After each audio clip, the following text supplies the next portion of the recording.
silent planet. The Kaltorian Empire had conquered 47 star systems before they heard the signal. It came from a small blue planet in an unremarkable spiral arm of the galaxy, a world the universal catalogs listed as Terra or Earth, depending on which translation matrix you used. The transmission lasted exactly 4 minutes and 18 seconds. It was not a distress call. It was not a surrender. It was something the Kaltorians had never encountered in 3,000 years of expansion. A farewell. Commander Vex stood on the bridge of the Eternal Judgment, his 4 eyes fixed on the holographic recording, playing for the 73rd time. The human who spoke was old by their species standards. Her face lined with exhaustion, her voice steady despite the explosions echoing in the background. To whoever finds this, the human said, we are gone. Not defeated. Not conquered. We chose this. Vex's primary arms crossed over his chitinous chest. Around him, his crew worked in silence, their usual deming of dominance absent. The message disturbed them. It disturbed him. Analysis, Vex commanded. His science officer, a floating Euthrine named Kale, pulsed with uncertain bioluminescence. Commander, the timeline is clear. 47 cycles ago. An asteroid impact event triggered a cascade of environmental failures. 96% extinction rate within 3 planetary rotations. The remaining humans had perhaps 50 solar cycles before total atmospheric collapse. And yet they built this. Vex gestured at the data streams, flowing across the bridge displays. Kale's light dimmed with something resembling confusion. Yes, Commander. In their final 50 cycles, they constructed a quantum broadcast array, capable of reaching across 800 parsecs. They chose to spend their remaining resources on a transmission device rather than survival infrastructure.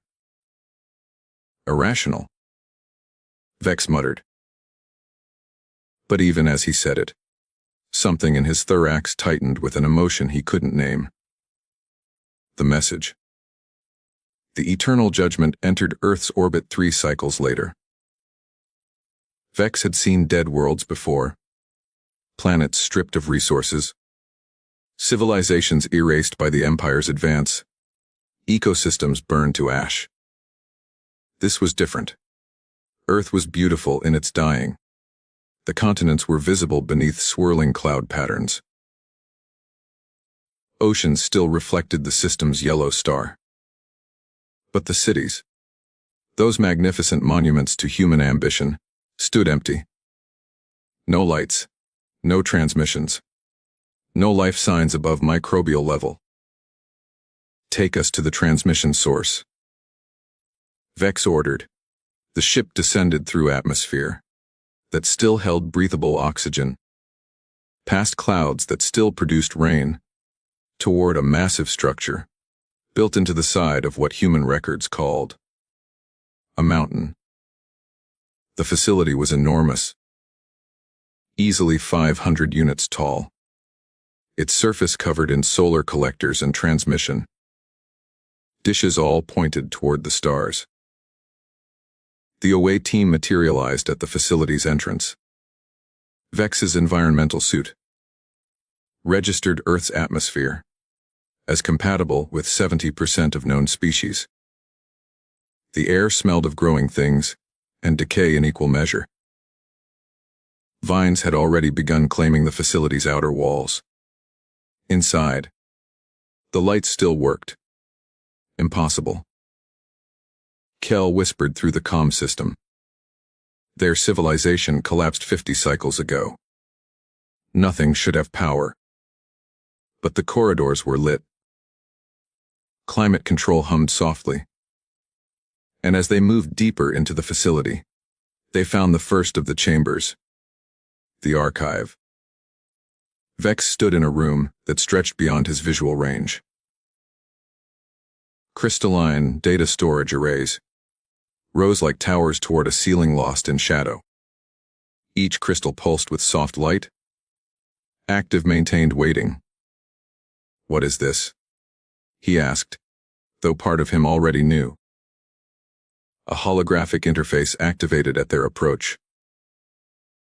The same elderly human from the transmission appeared, but younger now, her eyes bright with fierce determination. "Welcome to the archive of humanity," her recorded voice said. "If you're seeing this, we are extinct. We had 50 years to prepare for our end. This is how we chose to spend them." The hologram gestured, and the crystals around them lit up in sequence. A constellation of human memory. Every book we ever wrote. Every song we ever sang. Every scientific discovery. Every mathematical proof. Every philosophy. Every joke, every recipe. Every letter written between lovers separated by distance. We recorded it all. Our languages. All 7,111 of them. Our art. Our mistakes. Our triumphs. Our history from the first stone tool to our last breath. Vex felt his respiratory systems accelerate. The scale of it. We also included our genetic database. The human continued. Every sequence we could preserve. 97% of Earth's biodiversity, archived down to the molecular level. We couldn't save ourselves. But perhaps someday, someone will have the technology to bring us back. Or at least remember that we existed.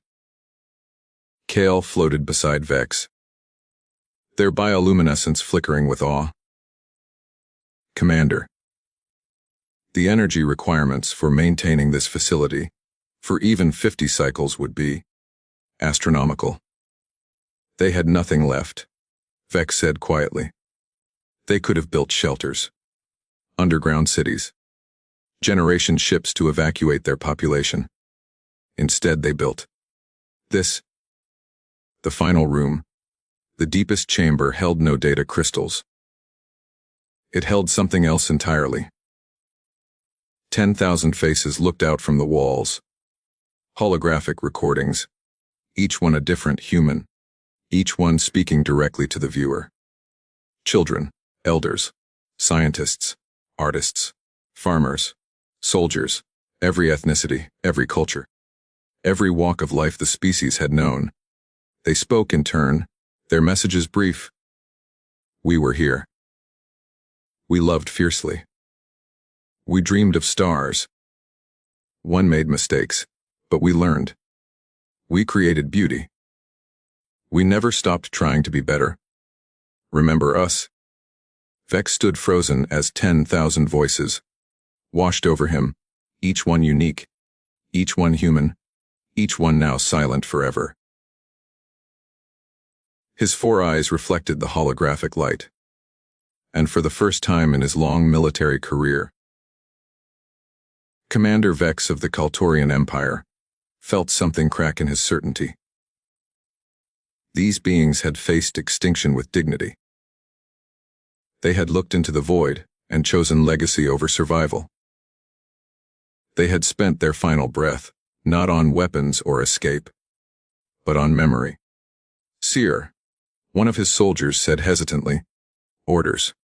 Vex was silent for a long moment. "Then, we guard this place.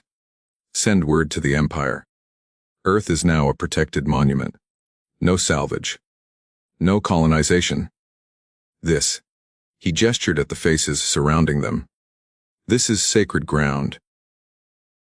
As they returned to the ship, Vex carried a data crystal the archive had gifted them. It contained a single human concept, translated into universal language: hope. The Kaltorians had conquered 47 systems. They had never learned hope. Perhaps it was time they did. The ripple effect. 3 cycles after declaring Earth a protected monument. Commander Vex received the transmission he'd been dreading. "You will explain yourself, Commander." High Admiral Cross's face filled the communications screen, all 4 eyes blazing with barely contained fury. "You have declared a resource. Rich planet off, limits without authorization. You have diverted military assets to guard an empty world. And now, I learn you are studying the remains of a primitive species, rather than cataloging exploitable materials." Vex stood at attention, on the bridge of the Eternal Judgment, his crew silent around him. He had known this moment would come. The Empire did not tolerate sentimentality. It did not honor the dead of conquered species. But Vex had spent 3 cycles reading the archive. "Admiral, with respect, humanity was not primitive." Vex's voice remained steady. "I am transmitting cultural data now. I request you review it before issuing final orders." Cross's mandibles clicked with irritation. "I do not have time for." They split the atom before they left their planet's atmosphere.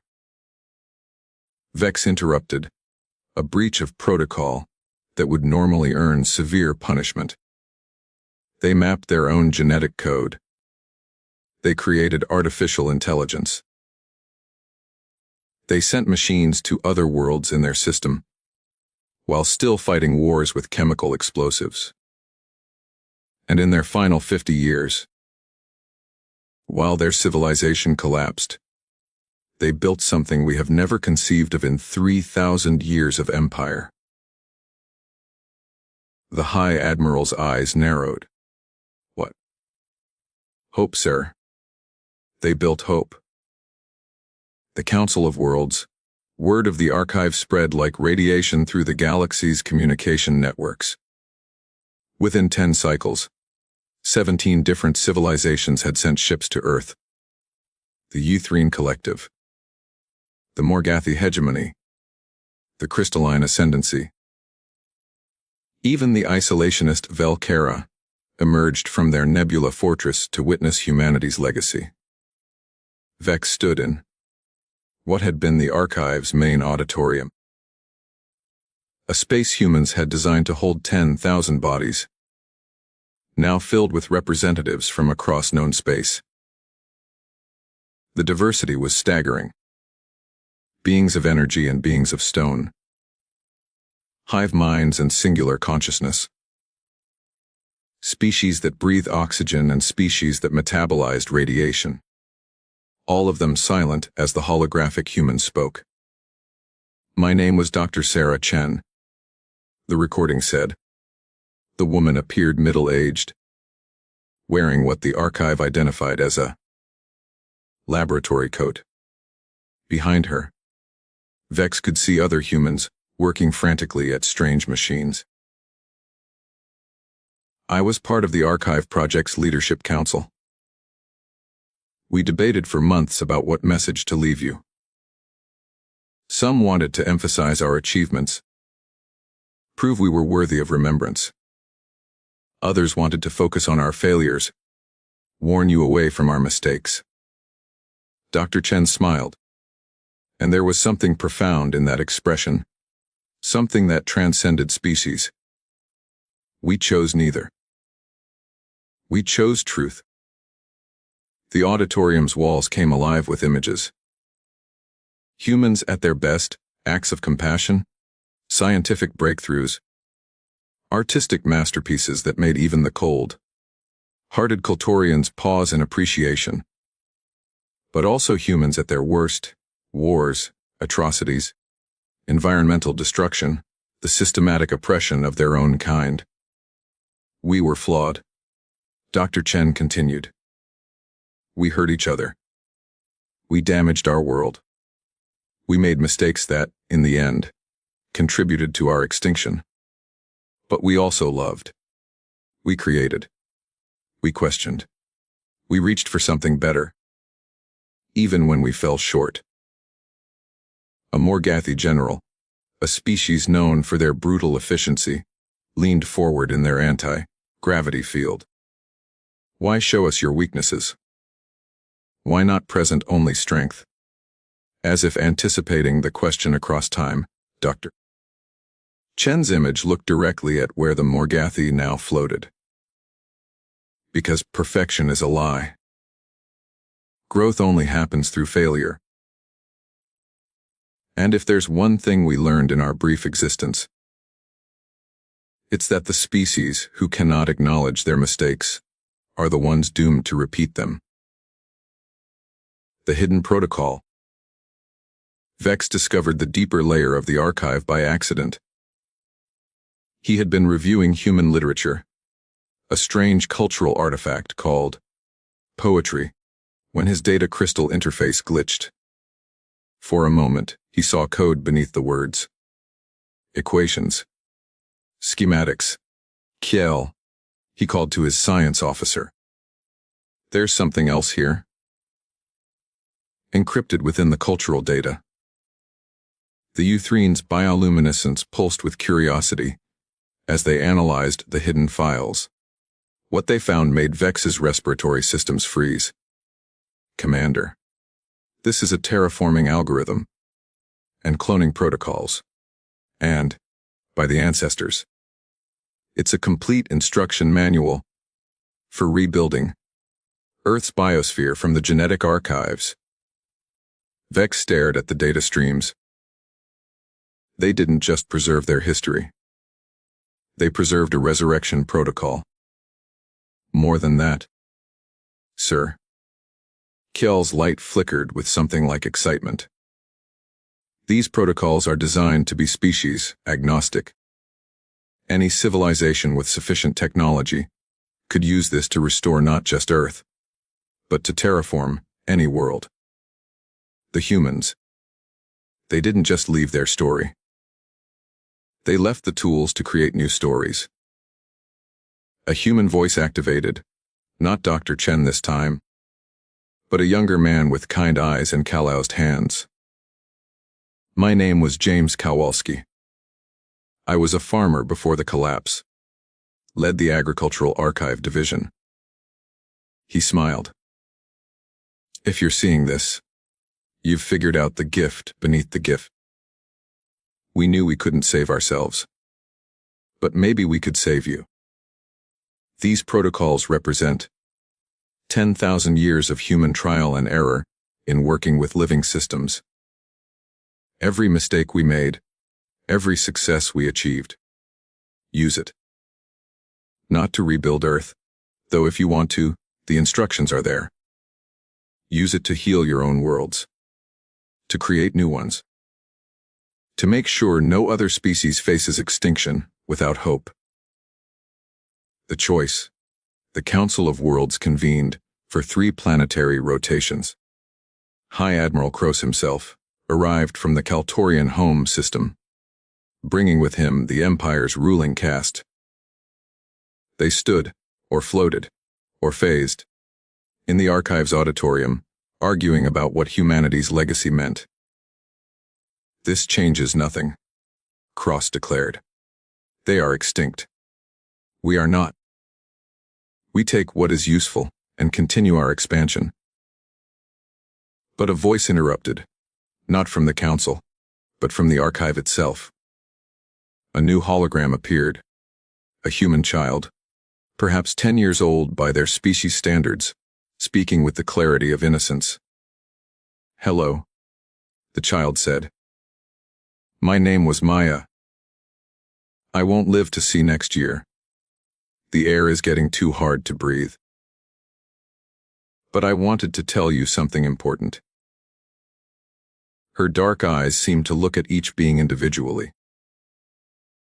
My teacher said that the meaning of life isn't how long you live. It's what you do with the time you have. Humans only got a few thousand years on Earth, but we loved every minute of it. Even the hard minutes. Even the scary ones. We loved being alive. The child smiled. and Vex felt something break inside his chest cavity. "I hope you love being alive too," Maya said. "And I hope you remember that we did. That's all. Thank you for listening." The hologram faded. In the silence that followed, something unprecedented happened. High Admiral Kroos, Supreme Commander of the Kaltorian Empire's military forces, lowered all four of his eyes in what their species reserved for honoring the dead. "The Empire," he said quietly, "will commit resources to maintaining this facility in perpetuity. Furthermore," he paused, and when he spoke again, his voice carried an emotion Vex had never heard from the ruthless admiral. "Furthermore, I am recommending to the Imperial Council that we implement a new protocol. Before any system is marked for conquest, we will first search for signs of culture, of art, of hope, perhaps." His mandibles clicked softly. "Perhaps it is time the Empire learned to preserve, not just to conquer." Around the auditorium, representatives from 17 civilizations watched in stunned silence as the galaxy's most feared military power chose mercy over might. Because a dead species taught them what it meant to be alive. The first seed, 6 cycles later, the Velcara, a species whose home world was dying from solar radiation, approached Vex with a request. The humans, terraforming protocols. Their crystalline ambassador chimed. Would they work for a world bathed in gamma radiation? Vex accessed the archive and found the answer within hours. Humanity had never faced that specific challenge, but their adaptive algorithms could be modified. The Velcara had the technology. Humanity had provided the wisdom. "Yes," Vex said simply. "But you must promise something in return." "Anything. When you save your world, you will build a monument, a library. You will record your own story, your failures and triumphs both, and you will leave it for whoever comes after. Humanity's gift must continue." The Velcara's crystalline structure pulsed with understanding. "We will call it the Second Archive." Vex looked out the archive's viewing window at Earth below, beautiful, empty, eternal. "No," he said softly. "You will call it the Next Archive. Because this is not about second chances. This is about continuing chances. As many as it takes." High above the silent planet, the eternal judgment maintained its vigil. But its weapons were cold, and its commander spent his nights reading human poetry to his crew. The Kaltorian Empire had conquered 47 systems. Humanity, in dying, was conquering hearts. 50 years later.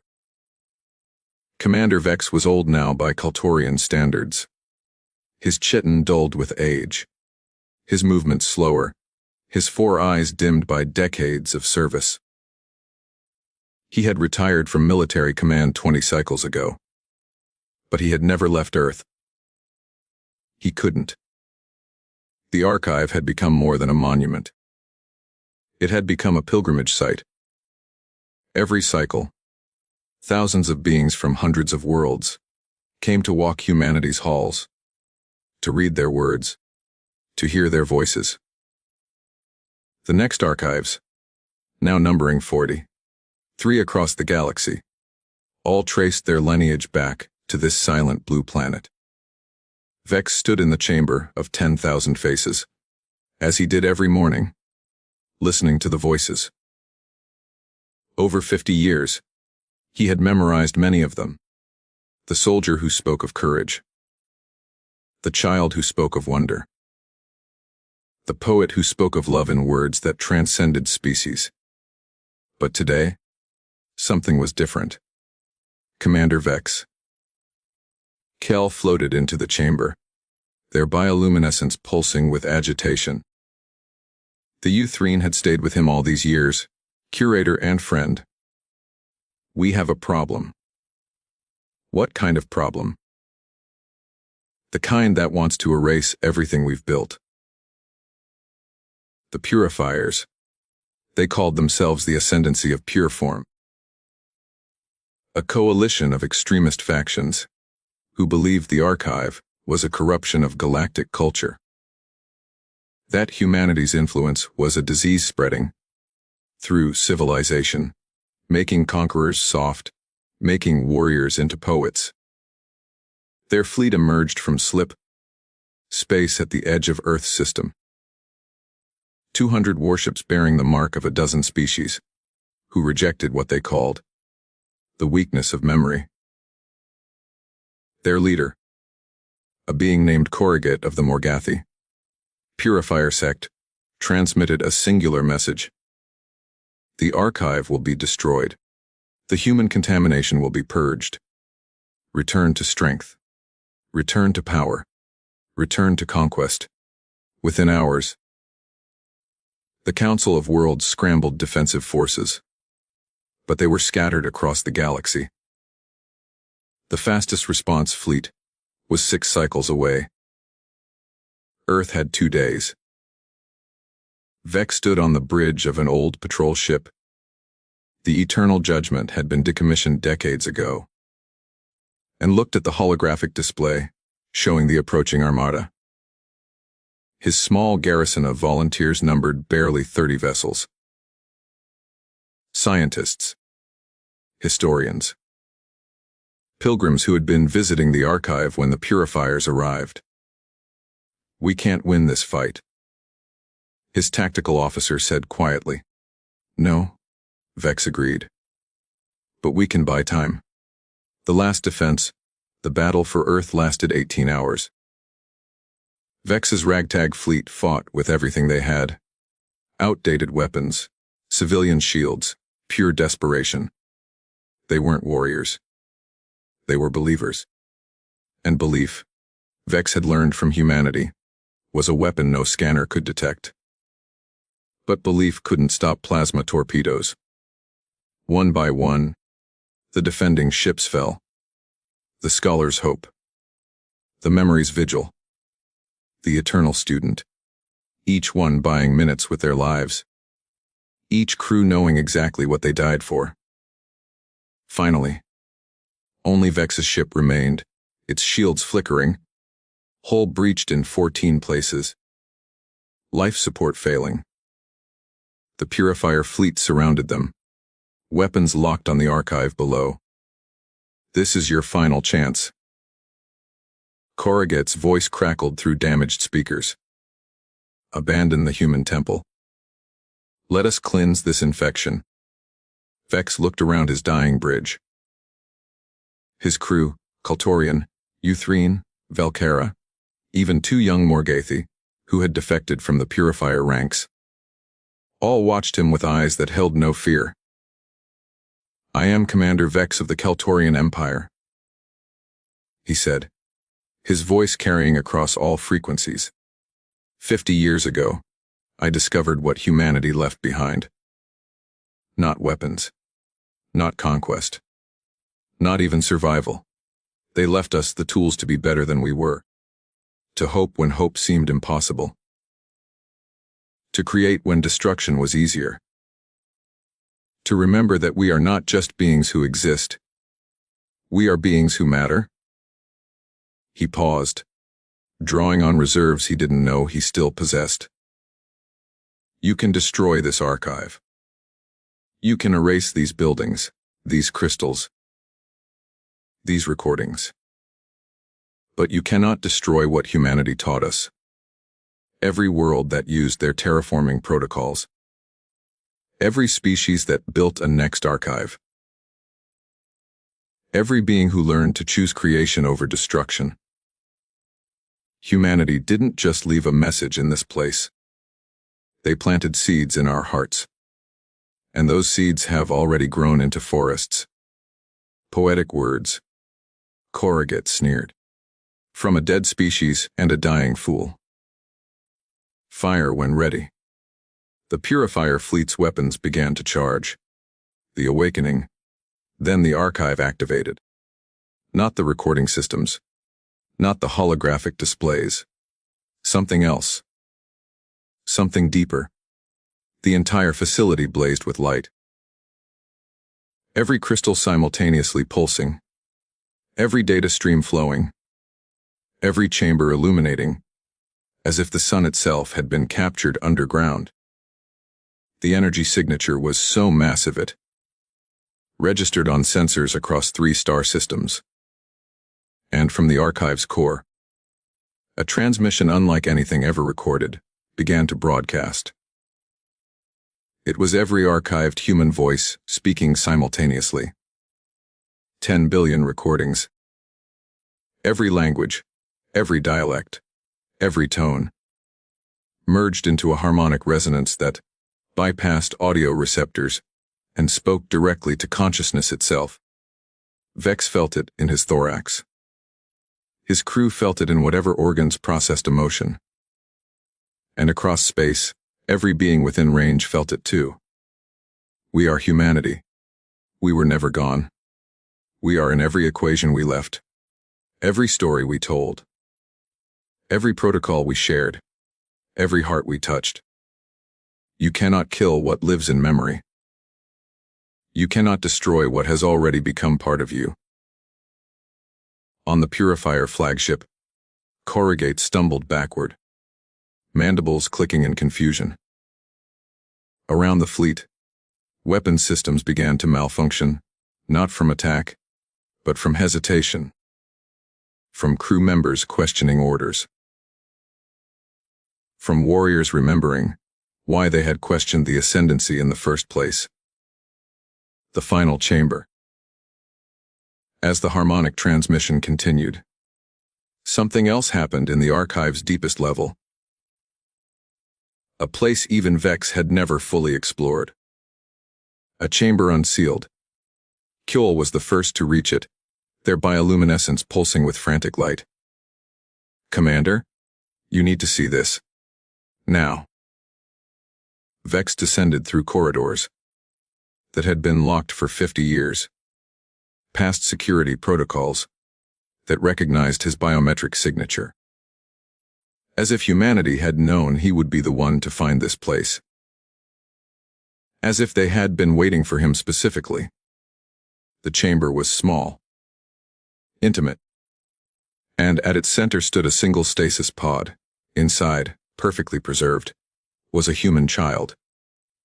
Perhaps 5 years old. Sleeping peacefully. Vital signs. Stable.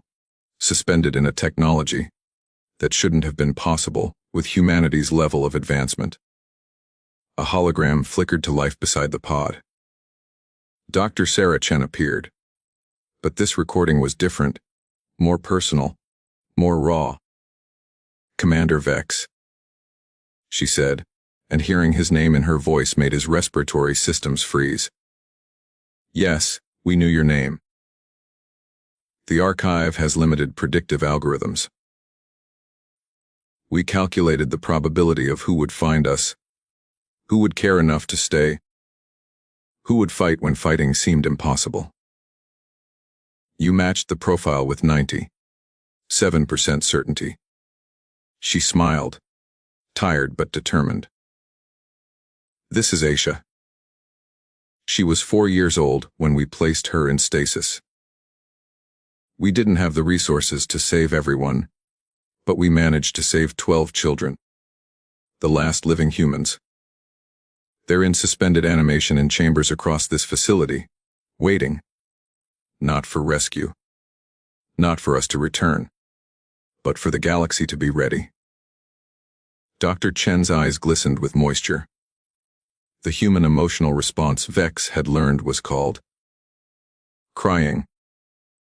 We gambled everything on a belief that seems insane, that if we gave freely, if we showed our truth, if we left hope instead of weapons, someone would care. Someone would protect what we built. someone would be worthy of our children. She looked directly at Vex across 50 years of recorded time. Wake them when the galaxy has learned what we tried to teach. Wake them when hope has defeated fear. Wake them when you're certain they'll have a chance to live in a better universe than the one we died in. The recording paused. Then Dr. Chen added softly, "And Vex, thank you. For remembering us. For fighting for us.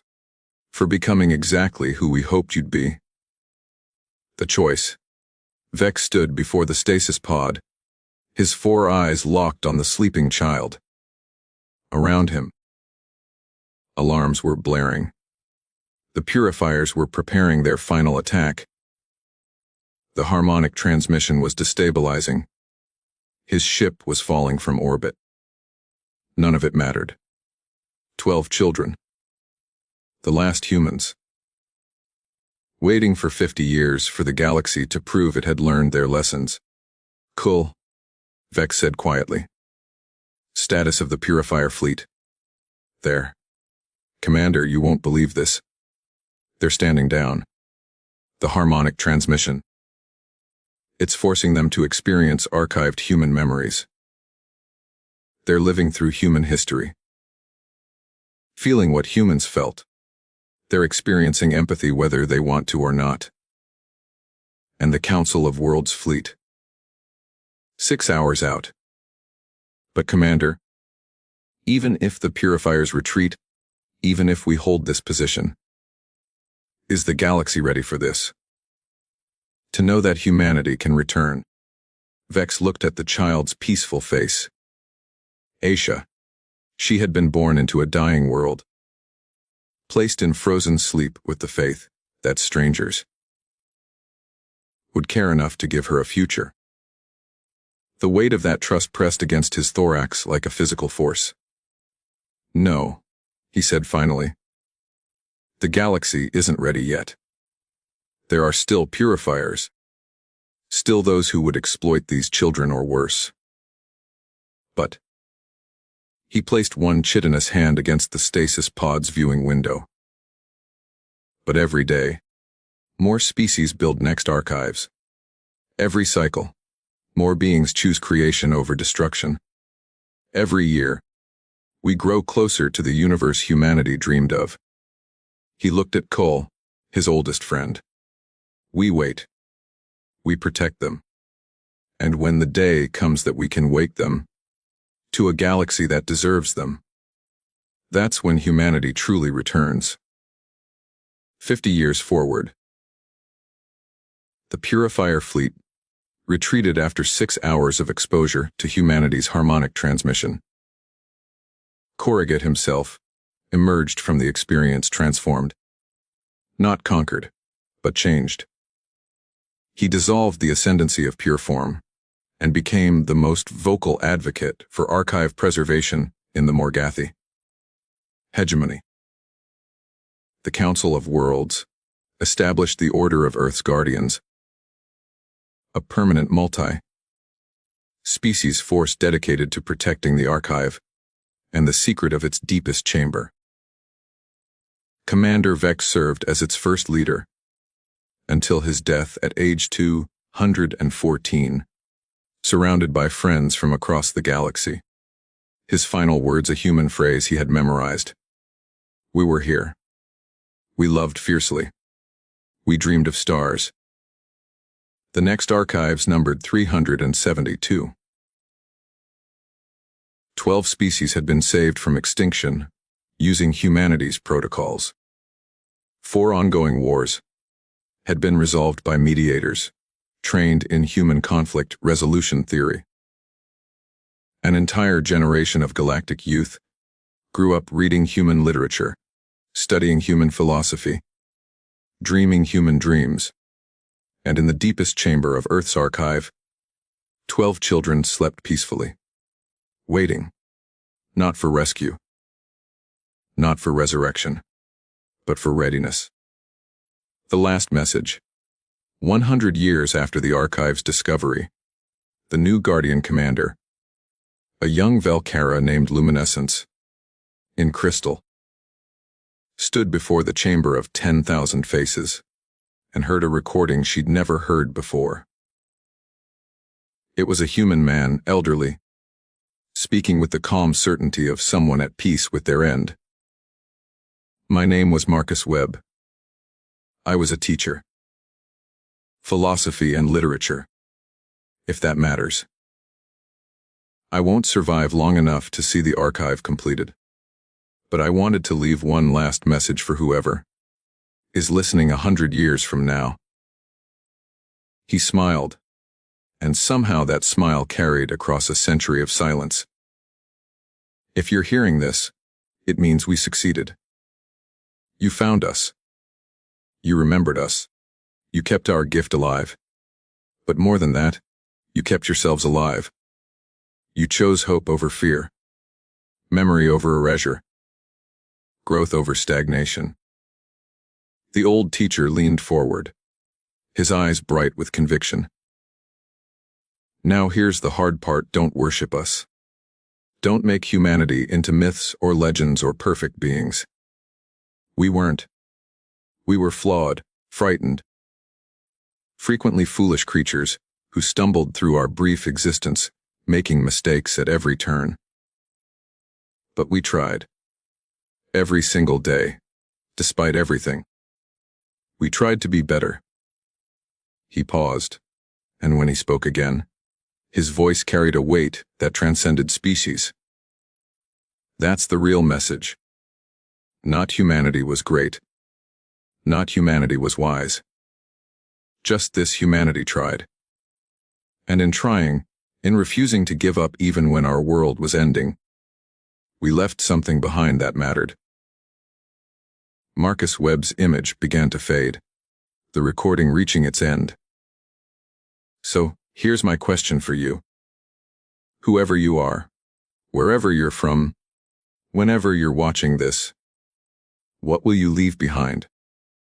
What will future generations find when they sift through your ruins?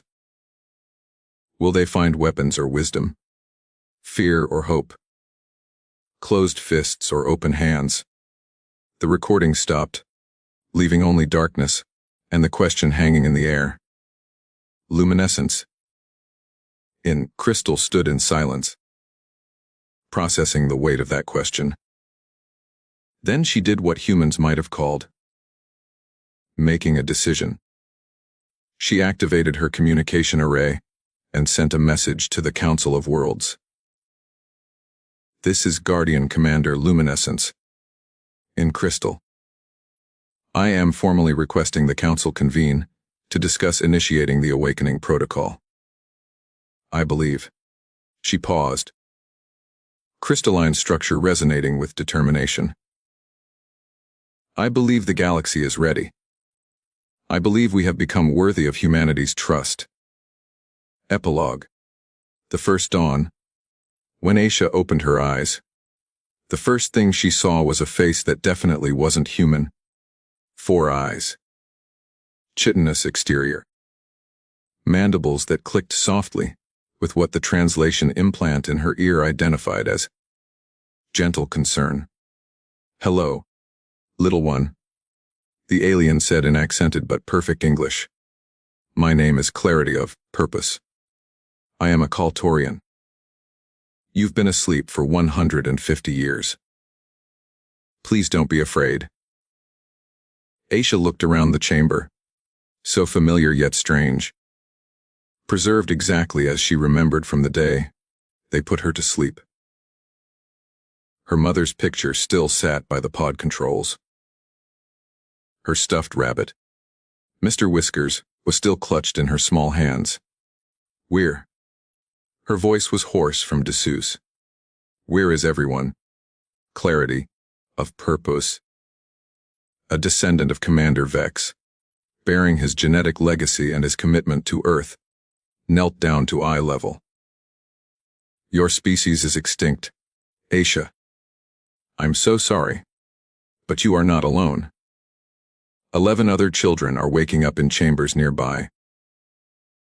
And there are 700 billion beings across 300 systems who have been waiting to meet you.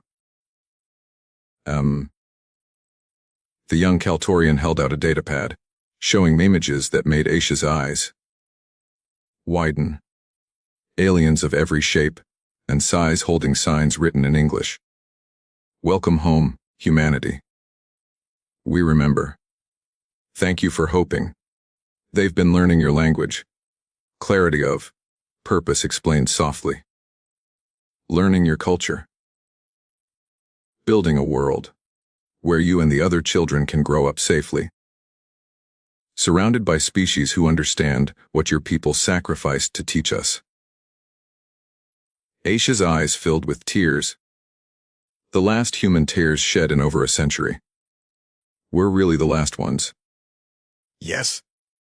But also no. Clarity of purpose gestured at the chamber around them. Your people left pieces of themselves everywhere. In our stories, our dreams, our choices. You're the last humans by biology, but humanity itself. Humanity is part of us all now. Outside, in orbit around Earth, 700 vessels from across the galaxy waited. Not warships. Not conquerors. Just beings who had come to witness the moment when humanity's faith in the future was finally rewarded. As Aisha took her first steps in a century, supported by an alien who had been trained in human customs and care, the archive began to play a final recording throughout every chamber, every corridor, every next archive across the stars. It was children singing. Human children who had died 150 years ago. Their voices preserved in crystal and memory. Singing a song about hope, about tomorrow, about the world they dreamed could exist. And across 300 systems, billions of beings of hundreds of species stopped what they were doing and listened. Because humanity had taught them something more powerful than any weapon, more lasting than any empire,